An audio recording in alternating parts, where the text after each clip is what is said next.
gangguan biotik pada jati atau Tectona grandis. Sebelum itu, pengertian jati terlebih dahulu, yaitu jati adalah salah satu jenis tanaman komersil yang banyak dikembangkan pada hutan muson dataran rendah, khususnya di Pulau Jawa. Pertumbuhan tanaman jati bervariasi antar lokasi. Faktor-faktor yang mempengaruhi pertumbuhan jati adalah genetik, lingkungan, dan interaksi antara genetik dan lingkungan. Faktor lingkungan yang mungkin mempengaruhi pertumbuhan jati adalah sifat fisika tanah, diantaranya adalah ketebalan solum tanah dan kelerengan lahan.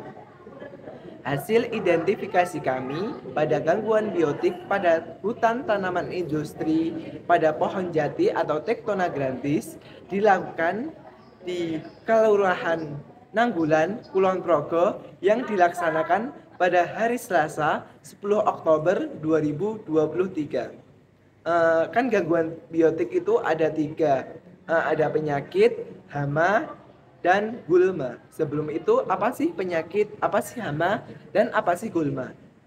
Penyakit dapat didefinisikan sebagai gangguan atau kelainan yang terjadi pada tanaman yang disebabkan oleh berbagai faktor seperti bakteri, virus, serangga, dan faktor lingkungan berupa kelembapan yang tinggi dan tidak sesuai dengan pertumbuhannya, baik pada pertumbuhan penyakit mempunyai kondisi yang sangat buruk untuk pertumbuhan. Itu bisa menyebabkan penyakit pada tanaman.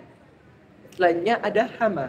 Hama adalah serangga ataupun binatang yang aktivitasnya dapat mempengaruhi pertumbuhan dan perkembangbiakan pada pohon itu sendiri.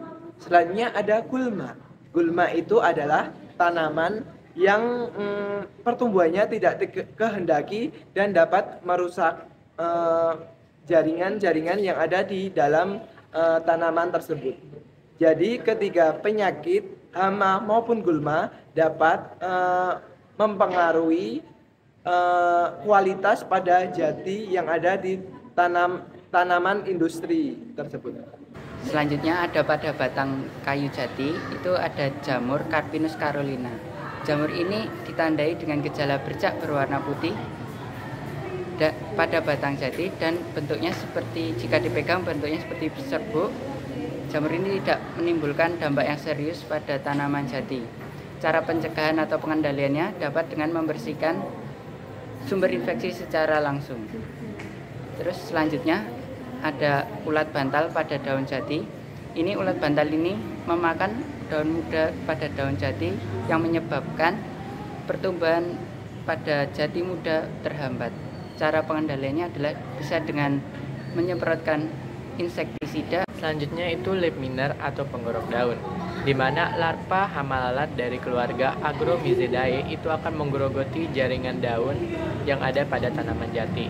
Ini mana lalat betina itu akan menyimpan telur dengan cara menyayat lalu meletakkannya pada sayatan daun tersebut.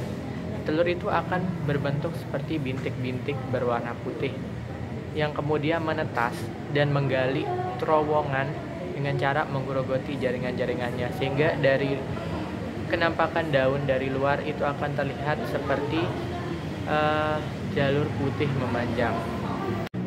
Untuk pengendaliannya dapat dengan cara memotong daun yang menunjukkan gejala-gejala dari leaf miner atau penggorok daun, lalu mengumpulkan untuk dimusnahkan, dan terakhir dengan cara pemanfaatan musuh alami dari larva hama lalat tersebut. Selanjutnya pada batang jati yang kami identifikasi dan hama rayap dan siput. Pertama, hama rayap.